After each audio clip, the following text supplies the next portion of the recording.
20 minutes to present? Yeah. Okay, Please. thank you. I will start from now. Assalamualaikum warahmatullahi wabarakatuh. Bismillah walhamdulillah wassalatu wassalam ala rasulillah wa ala alihi washabihi ajma'in. This research is actually preliminary research, meaning that it's still ongoing. The case study is still in progress because Indonesia's chairmanship in G20 is still an ongoing process. And Indonesia's chairmanship in G20 is starting from November 2021 until November 2022. So further developments in the next few months will definitely be an upgrade towards this research. That's why on this research, I would only focus on the current agenda chosen by Indonesia on its G20 presidency or chairmanship, trying to analyze the prospects and challenges faced by Indonesia in upholding post-pandemic governance during its G20 chairmanship. Can you please move on to the next slide?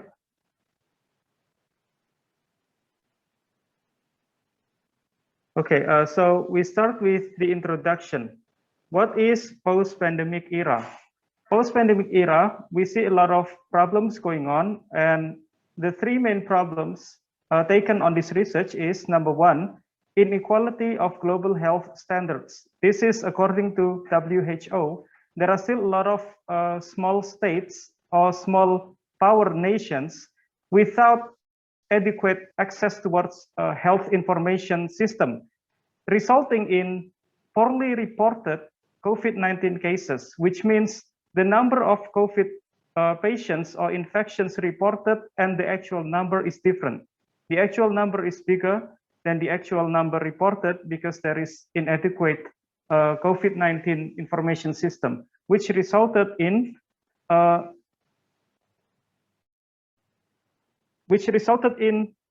fact that there are not many countries, small states, receiving the adequate vaccines that they need. So this is one problem. And the second problem is on the point of digitization of the global economy, according to McKinsey and Company. You see that during the lockdown of COVID-19, a lot of people use online services for economy. So then it's very crucial to move towards online economic services, especially small and medium enterprises also require online services to continue selling their products because during lockdowns, they cannot open their traditional shop. And number three, the International Energy Agency promotes the use of sustainable energy. During lockdowns, there are a lot of energy being consumed because people living indoors all the time during the time of lockdown, the number of or the amount of energy being consumed per family is actually much higher than before COVID-19 when people used to do activities outside. And because of that, these are the three main issues of the post-pandemic era. And luckily, Indonesia has also taken these three issues as the agenda of its G20. Number one, global health architecture. Number two, digital transformation. And number three, sustainable energy transition. You can see it in Indonesia's G20 website. And Indonesia's chairmanship in G20 is also special because it demonstrates the first time a developing state becomes a G20 chair. This has never happened before. Indonesia is the first developing state to become the G20 chair on this global multilateral forum. And this research examines Indonesia's national and foreign policies, as well as diplomatic efforts during its G20 presidency since late 2021 until 2022, which is still ongoing in achieving G20's agenda. Can you move to the next slide? Okay, thank you. Literature review. G20's global governance groups. So when we talk about global governance, inside G20, there are conflicting or competing interests between one another. For example, between the G7, the great powers of the world, their goal is to harmonize economic policies and they try to push real politics of the West. Meanwhile, BRICS, middle power BRICS, their goal is to solidify economic governance and balance against G7, trying to challenge G7. You know, BRICS, Brazil, Russia, India, China, and South Africa. And MICTA is a new group being formed in 2013, consisting Mexico, Indonesia, South Korea, Turkey, and Australia. They try to contribute towards international community's development without trying to challenge anything.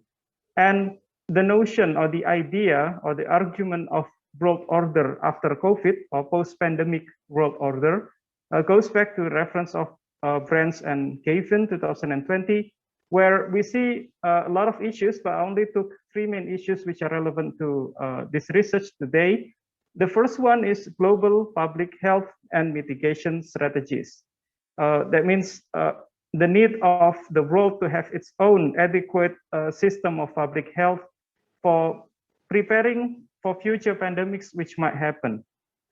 And the second point is transnational issues, technology, climate, and food.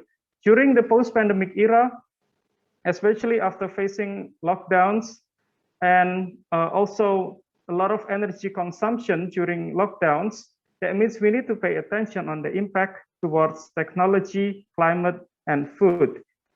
During lockdowns, we need to make sure that there are enough food supplies for people who are currently isolating, and also thinking about the climate. Lockdowns consume more energy domestically. That means there are more impact towards the climate, and also the use of technology for other things such as trade and online education and all of this. It transforms the way we do daily things, and the nature of it is transnational. And also the future of the global economy also needs to be, there are already recessions during COVID-19, and we need to pay attention to this issue as a G20 agenda. And compare that to the concept of Indonesia's leadership. Indonesia's leadership has already been prominent in a lot of regional organizations. For example, ASEAN, a regional organization in Southeast Asia, East Asia Summit, extra-regional, and also MICTA Middle Power Forum, but has never been shown in G20 before. So that's why we try to make a distinction with previous literatures. Can you move to the next slide? Okay, the method is descriptive qualitative research. This is what makes it interesting. If you compare the left table and the right table, the left table on the reference on Jane, Turkey, Sarma, and post 2021 shows the ideal G20's role in post-pandemic world. And on the right table is actually the fact on what Indonesia have taken as an agenda of G20 in the post-pandemic world. If you compare the two on what needs to be done, ideally, and what is actually being done by Indonesia, there is a slight difference. Let me just compare the difference. Number one, a G20 leadership is supposed to build a dialogue platform to promote mutual trust between G20 leaders. And Indonesia is trying to do that by balancing interests of developing and developed states in G20. But then, obviously, Indonesia will uphold the interests of developing states more than developed states. And the second point, reinvigorating the WTO and restoring its dispute appellate body. And Indonesia is not doing anything to transform or to reform the WTO or any other organization structurally. This is not the nature of Indonesia, not trying to compete with great powers in world trade rules and other things, but Indonesia is just trying to support current efforts. This is what makes it different from what was expected before and after, because previously there has never been a developing state who holds G20 chairmanship. And now when Indonesia becomes the chair as a developing state, it doesn't do what is expected by the developed states, by the great powers. And this is what makes it interesting. And the third point, building a coping mechanism for the pandemic, including challenges. Yes, Indonesia is doing that by proposing a criteria of global health standards and also promoting cleaner energy sources. And the fourth one is addressing the growing trends in international trade. Indonesia is doing that by initiating cooperation between G20 members on digital economy. Can you move to the next slide? Okay, now going to the results and discussion. what are Indonesia's role in proposing a criteria of global health standards? Number one, Indonesia, we can read online on various references. Indonesia is actually proposing standardized health requirements for travel, according to Widianto 2022, to improve tourism and business travels. You see that there are already a lot of economic downturn in various countries, especially Indonesia, when the tourism and business sector is actually shut down or postponed due to lockdowns. And now there needs to be a standardized health requirements for travel, with the hope that sooner or later, the tourism and business industry is actually growing again. But Health Minister Budi said that this standard needs to be in line with various countries' COVID policies. For example, vaccines, testing, and who are the authorities who are in charge of doing the COVID-19 testing. And the implementation will start from ASEAN and then G20. As always, Indonesia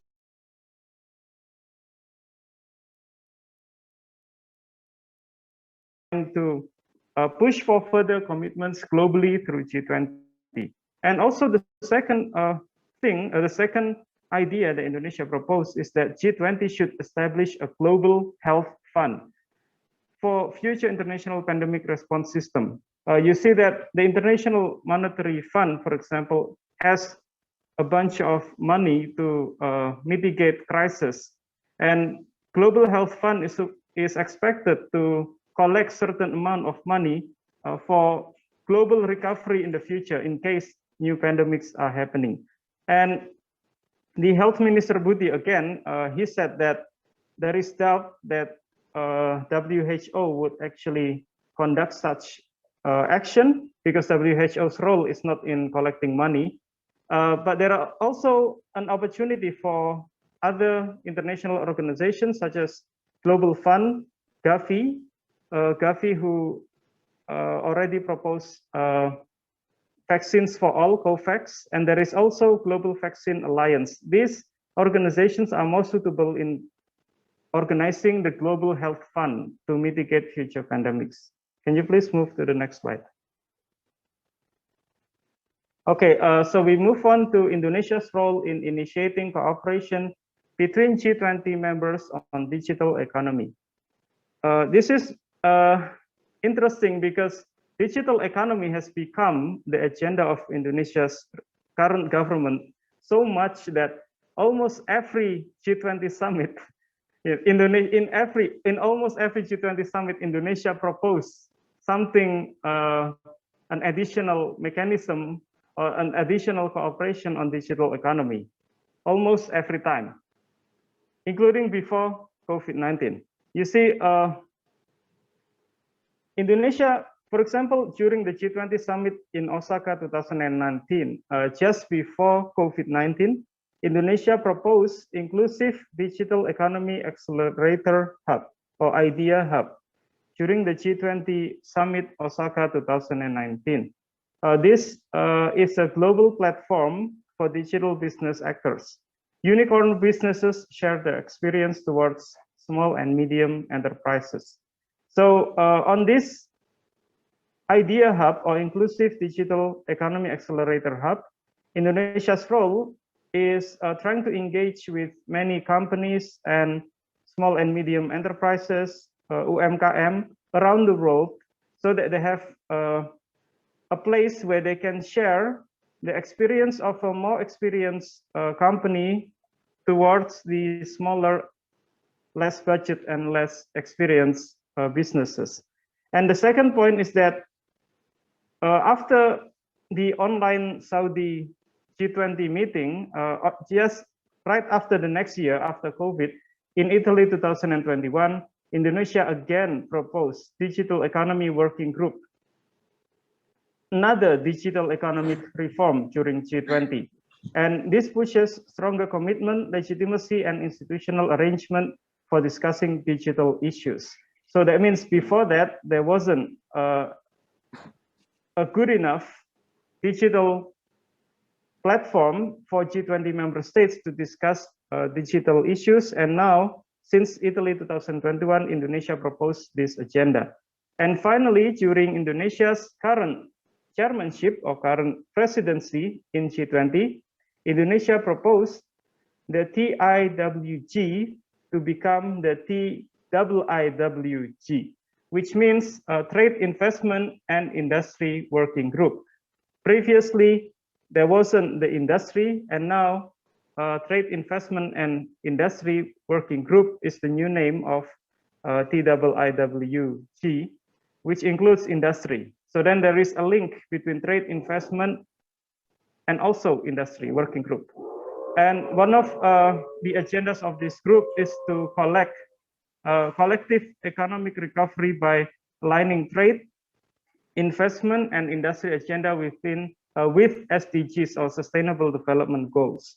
So Indonesia is more into making working groups in G20 instead of trying to change the rules of big institutions such as WTO and other established institutions. Because in G20, working groups are important as a start of discussion, just like Indonesia's usual consultation and consensus style of Asian diplomacy.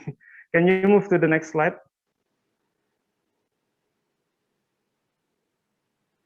Okay, next we talk about Indonesia's role in promoting cleaner energy sources.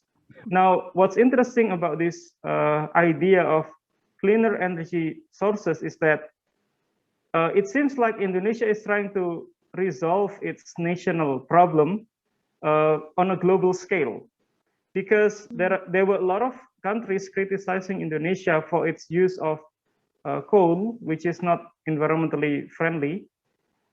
Indonesia is the top coal exporter and the 8th largest carbon emitter, and the number of coals that we export and that we use to power our electricity is one of the highest in the world.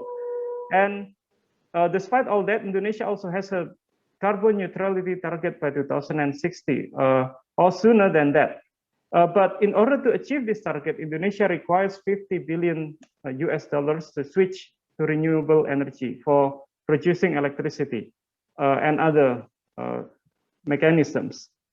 So this prioritizes energy security, the availability of energy sources, as well as accessibility and affordability to ensure a green and sustainable future to manage the climate change issues. That means the more eco-friendly energy resources we use, the better it has on the climate impact. Now, Indonesia trying to push this agenda on G20 has already been supported by several international groups, such as the International Energy Agency, IEA, trusted as the strategic advisor. There is also IRENA, International Renewable Energy Agency, who support the transition goals, as well as trying to gather funding and investment for Indonesia's program to switch to a more eco-friendly energy resource, as well as the United Nations Economic and Social Commission for Asia and the Pacific also supports this agenda. So what is the benefit for G20? The way I see it is that when Indonesia brings this idea of environmental friendly energy resources in a forum like G20, first, it improves Indonesia's image, number one. And number two, it has a global impact, because any environmental contribution that you do does have a global impact. Can you move to the next slide? Okay, and finally, this is the condition of global governance inside of G20, is that you have to balance the interests between developing and developed states in G20. Developed states, they've already admitted that the reason why G20 exists is because the developed states or the G7 cannot resolve economic global economic crisis alone without the help of developing countries. And with that in mind, this brings the idea on, yes, if the great powers, members of G20 cannot resolve the global crisis alone without the help of developing countries, then this also applies to resolving post-pandemic global impacts. In other words, The lesson we can learn from this is that great powers or G7, they cannot resolve global post-pandemic challenges without the help of developing countries. Yeah, so then after that, Indonesia has the right and the legitimate role in taking the chairmanship of G20 as the first developing country to do so. Meanwhile, inside G20, Indonesia uses its opportunity, its leadership of G20 to bring the interests of developing countries. For example, there's definitely a lot of Asian involvement in G20. I've read the news that there will be 3 Asian member states who will be invited in G20. Of course, Indonesia is one of them, and the other 2, we have seen Singapore and Brunei's involvement in previous G20 agendas. So this will become an interesting turn that Asian members, there are more Asian members we see in G20 as an observer or as an invited delegate. And the second point is that Indonesia is also expected to bring the issue of climate change for the benefit of Pacific Island Forum. These Pacific Island Forum are actually small countries around the Pacific Island states who are suffering because of the pandemic, and especially the consumption of energy which are not environmentally friendly. So then they need their rights, but they do not have the diplomatic capability of bringing such issue on a global scale. They need Indonesia's role to deliver such issue on a global scale. Can you move to the next slide? Okay, finally, the conclusions of today's discussion. The first one is, what are the prospects of Indonesia's chairmanship in G20? The prospects that Indonesia is trying to do, Indonesia focuses on proposing working groups in its G20 agenda on various issues. For example, proposing a criteria of global health standards to anticipate future pandemics, initiate cooperation between G20 member states to digitize the global economy for common prosperity, and also to promote cleaner energy sources for sustainable energy transition. Meanwhile, the challenges that Indonesia face during its leadership on G20 include, Indonesia doesn't include current global structural reform. For example, in G20, because this is not what middle powers are usually doing on its G20 agenda. And besides that, Indonesia also needs to ensure the continuity of implementation of these post-pandemic targets by all G20 members throughout the next presidencies of other countries, as well as balancing the interests between developed and developing states. So that's all from my presentation, and this concludes the idea that Indonesia's chairmanship in G20 has a role in upholding developing states' interests, as well as putting efforts in creating discussion groups or working groups instead of trying to do a structural reform. Thank you very much for my presentation. Assalamualaikum warahmatullahi wabarakatuh. Your research is quite interesting because it just maybe 6 months since Indonesia chairmanship, and you have already make a comprehensive projection maybe until we will know what will happen on the next November. And regarding the transformation, you mentioned reinvigorating WTO, that we understand that it is not the kind of the typical of developing countries, especially Indonesia, that don't want to put a risk within the WTO regulation. And then what is your opinion about the tagline that we know the G20 with Indonesia chairmanship, recover together, recover stronger? That is make a message to the world, especially to the G20 countries. Okay, thank you for the question. The question is about the tagline, right? The Yeah. motto, recover together, recover stronger. What makes it interesting is that the first one is the term together is actually there, because this is very Indonesian, as the way ASEAN is actually structured is based on consultation and consensus. And this idea of musyawarah and mufakat, consultation and consensus, was taken from Indonesia's local politics practice, which means that the 10 Asian nations is actually consulting one another, trying to balance each other's national interests. And finally, the consensus was reached when there is the role of one leadership, which is usually Indonesia's leadership, trying to make a compromise and make a consensus between other Asian members' interests. And finally, establishing the declaration or ASEAN agreement on something. This is a usual case scenario in ASEAN forum.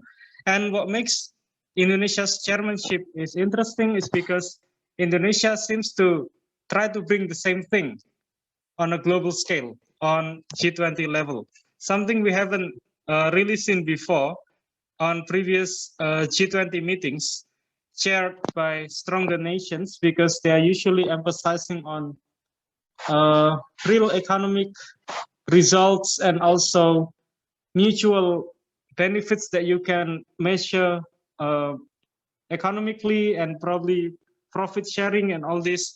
But during Indonesia's chairmanship, the working groups symbolizes a more active discussion and a room for various interests to be resolved through discussion, which is consultation. So then these working groups are actually somewhat ASEAN 2.0, brought up in a G20 meeting. That's the way I see the tagline "Recover Together and Recover Stronger" means. That's number one. And number two, the kind of targets that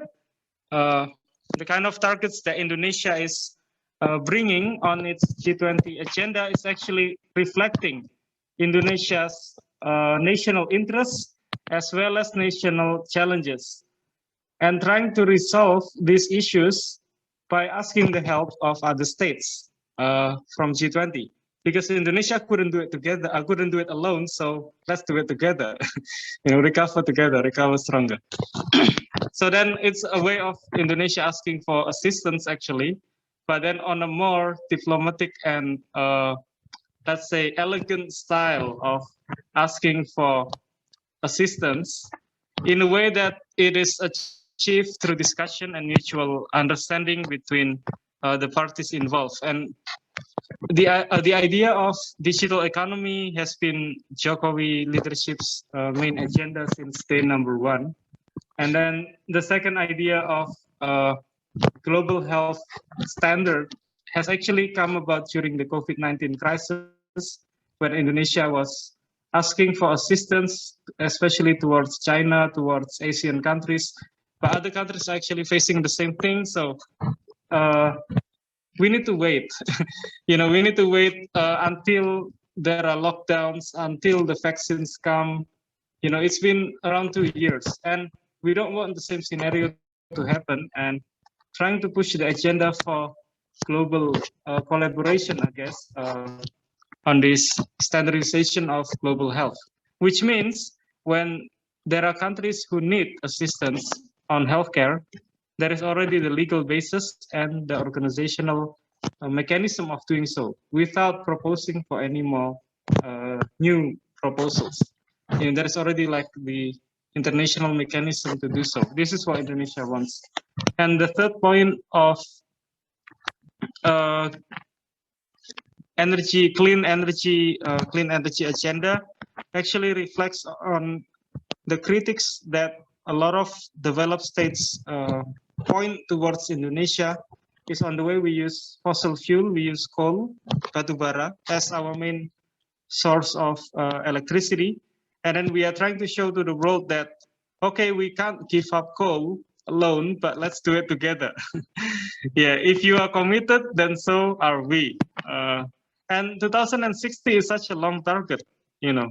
Until then, Indonesia still has a lot of options of, let's say, using the current stock of coal that we have and trying to ask for funding, because that's the excuse that we make. You know, we cannot switch to environmentally friendly energy if we do not have the funding. And you give us the money, we switch the energy. So then there will be mutual benefit right there. So this is the kind of diplomatic art that Indonesia has already practiced in previous leaderships, such as ASEAN, East Asia Summit, and also MICTA, on trying to make common rules or mutual agreed terms between various nations of different powers, so that when we have the consensus, then we have the policies, we have the actions, and finally we can achieve those targets. But then on my conclusion, I also question the sustainability of this commitment, because as usual, the moment G20 changes its chairmanship, then the next chair will have their own agenda. So, and India will become the next chair. So then, and we can already see from the news, from various references, that India has already planning to push their own national interests next year on their own agenda. So then I'm questioning the sustainability of this commitment.